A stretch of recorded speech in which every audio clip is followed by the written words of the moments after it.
achieved.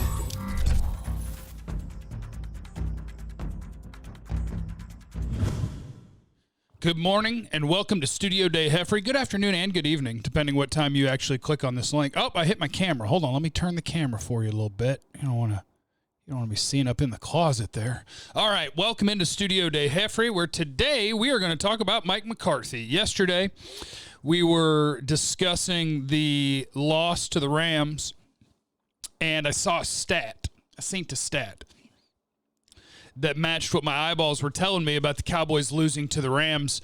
And you guys remember a long, long time ago in a galaxy far, far away, the first 3 weeks of the 2019 season when the Cowboys were like flying dudes all over the place, left and right, motions here and there, and they were running up tempo and life was crazy. And we were like, Kellen Moore! And then all that went away and it hasn't come back since, and it was really sad. So what I saw, and it matched my takeaways from having watched the game, is a really neat little stat deal posted up here by, was it Seth Walder? Dang it, don't let me screw that up. I mean to credit people, and sometimes I forget. There's going to be a graphic from Rob Demovsky of ESPN. That'll be my third graphic of the day.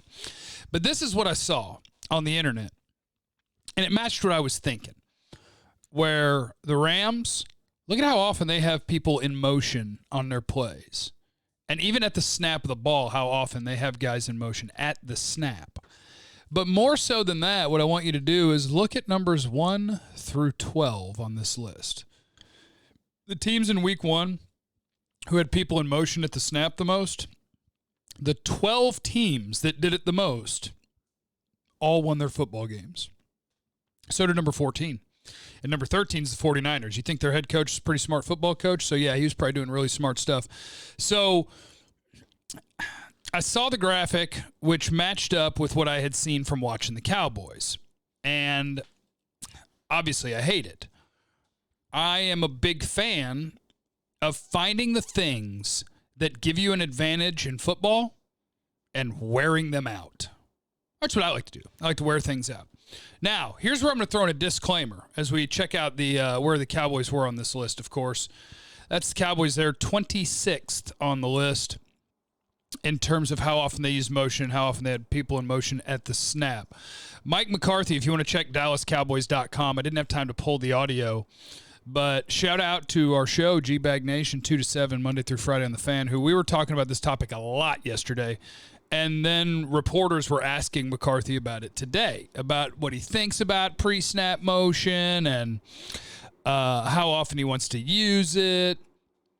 And his answers to me weren't encouraging. They weren't terrible answers, but they also weren't very encouraging because he made it sound like some of it. Here's what I worry about. And look, hot take guys video would be this. Mike McCarthy has learned nothing. Mike McCarthy sat down in a meeting with the Joneses and lied about watching all their plays and lied about his evolution as a play caller and an offensive mind. Like, that would be the hot take guy. I don't do the hot takes. So instead I will say, let's keep an eye on what this offense looks like moving forward, because obviously there's a chance that the Cowboys offense can be run in whatever way he wants to run it and be really, really good.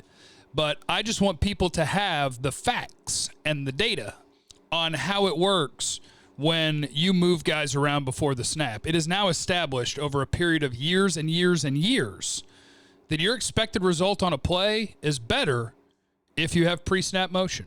If you have a person in motion at the snap, the average play result is better than if you don't. It's that easy.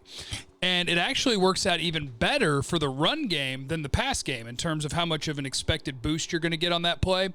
So even the old school dudes who want to run the ball a ton should be doing it while moving people around and messing with the defense. You saw what the Rams did to the Cowboys early in that game. The Cowboys were lost. And the Cowboys offense is just not doing that right now. McCarthy was talking about, he said, well, you know, some motions are just what I would call a nuisance motion, which doesn't really accomplish anything. You're just kind of doing it to do it. And my response to that would have been, isn't that what most of yours were? The few times that they used motion in that game, once they did the shovel pass to Pollard, which is great. You got 5 yards. But most of them were just Amari Cooper trotting from one side of the field to the other. Now, I know in theory you're trying to see, is somebody going to follow him? Because if he does, then I think you're in man defense and all that, right? You're looking for a tell there, but there's no threat there. So I get it that you want to gather information with your moving guys around pre-snap. I totally get that. But I also want to threaten the defense, like the 12 teams who won in week 1 that did it the most. And maybe I'm taking too much credit for people asking him about it because it probably came from this, because this is where I probably should have led with this, because this is where the alarm sort of came from last night, including from me. Aaron Rodgers was talking about playing in Matt LaFleur's offense and all the pre-snap motion that they do. Quote, for a long time here, I didn't want any motion. And Mike didn't like motion. That's Mike McCarthy. For us, it's a part of our offense. It's all about stressing the defense pre-snap. That's as simple as you can make it. Aaron Rodgers is getting real honest with us over the last 12 months or so, isn't he? So that's the news of the day to me, is Aaron Rodgers coming out and saying basically, look, I didn't like it.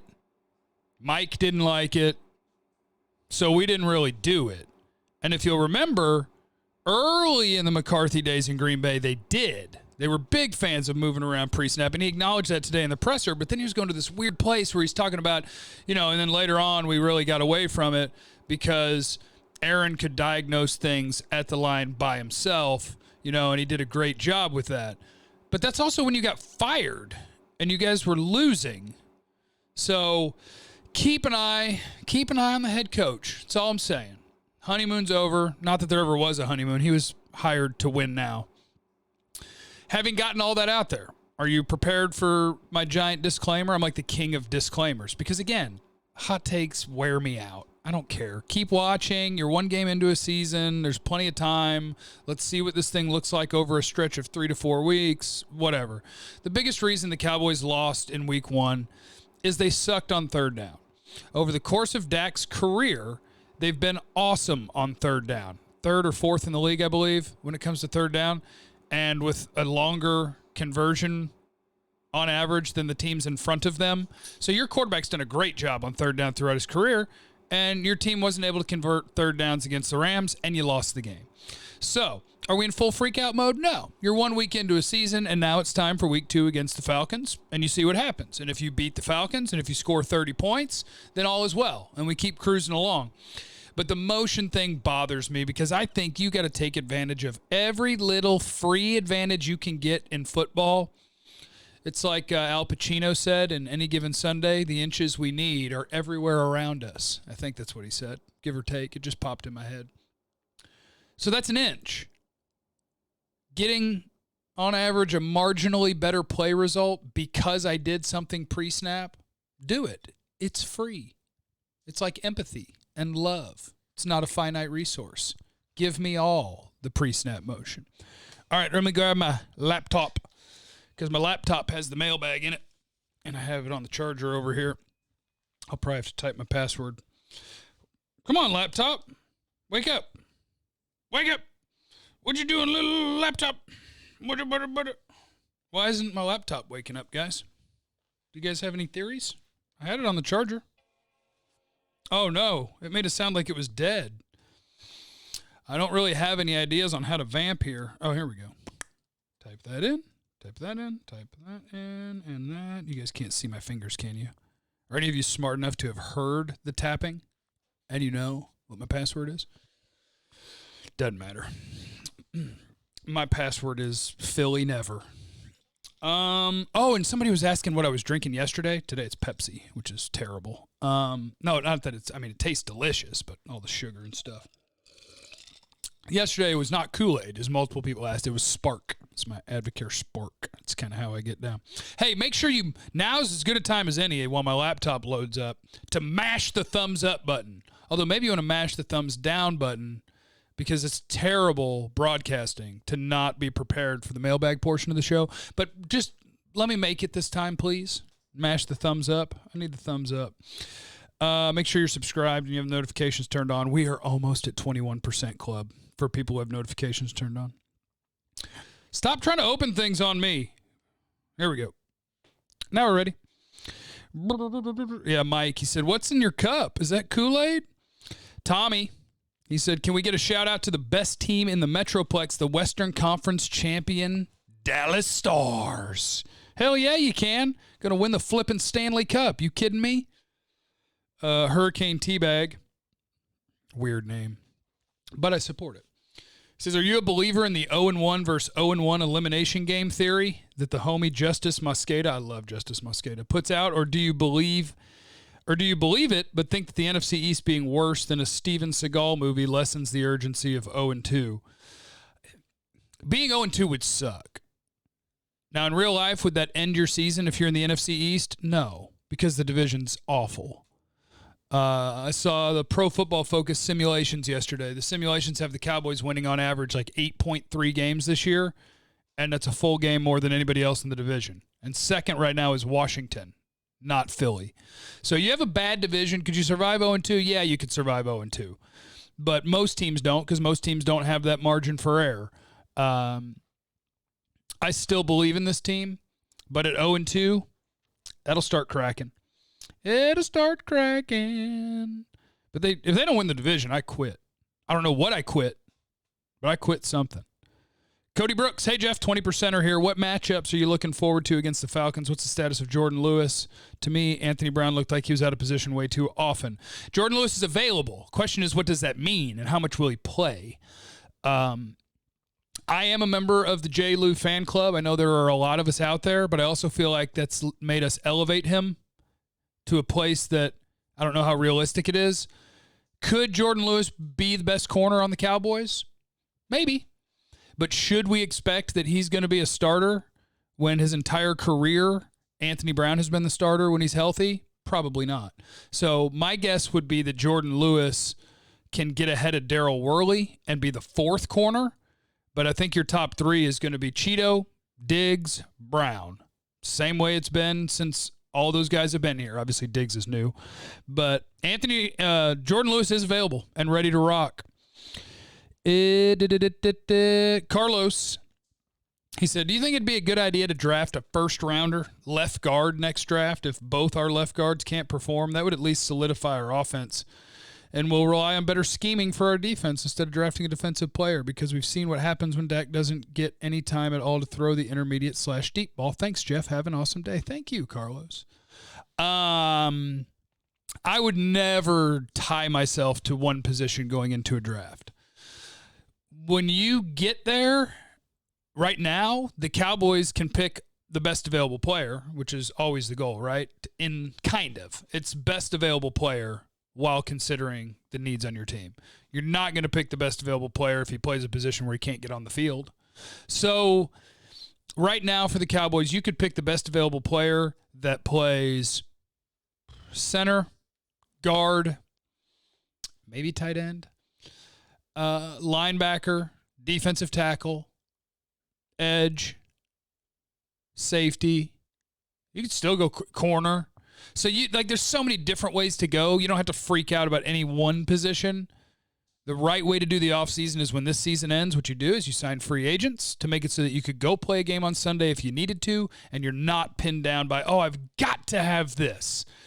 And that's what they'll continue to do, and they'll do that this offseason. Brian Morris, fellow Abilene Christian Wildcat, one of the finest running backs in all the land in the history of Abilene Christian. Much like myself, don't believe he recorded an official statistic, but we did drink beer.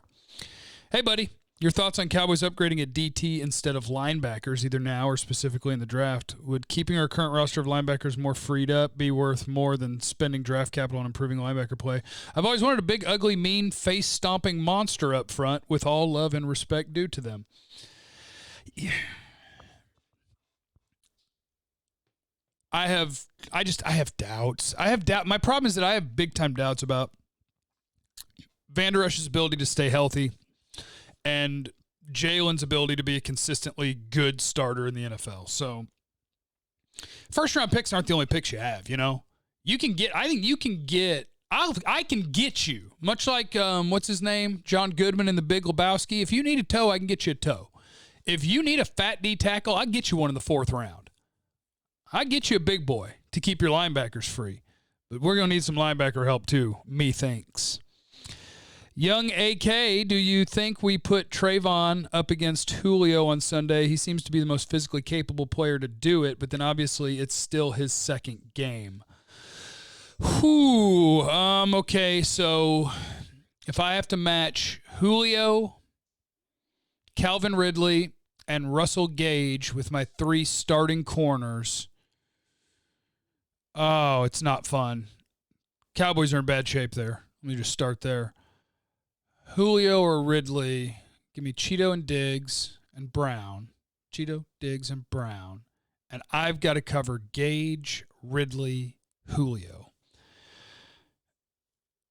Oh my gosh. It's not good. I would go Diggs on Julio, Cheeto on Ridley, Brown. I don't think they'll flip guys in and out of the slot. I might want Anthony Brown on Ridley because he's the smaller guy that in theory could react to the quickness and the route running. It's a bad matchup, guys. It's a bad matchup. Score 30 points. How about that? All right. Make sure you guys tune in 2 to 7. 105.3 The Fan, the G-Bag Nation. Leave in the comments what you want to talk about tomorrow as we're getting ready for the Falcons. And enjoy the Battle of Ohio tonight. I love you. Bye.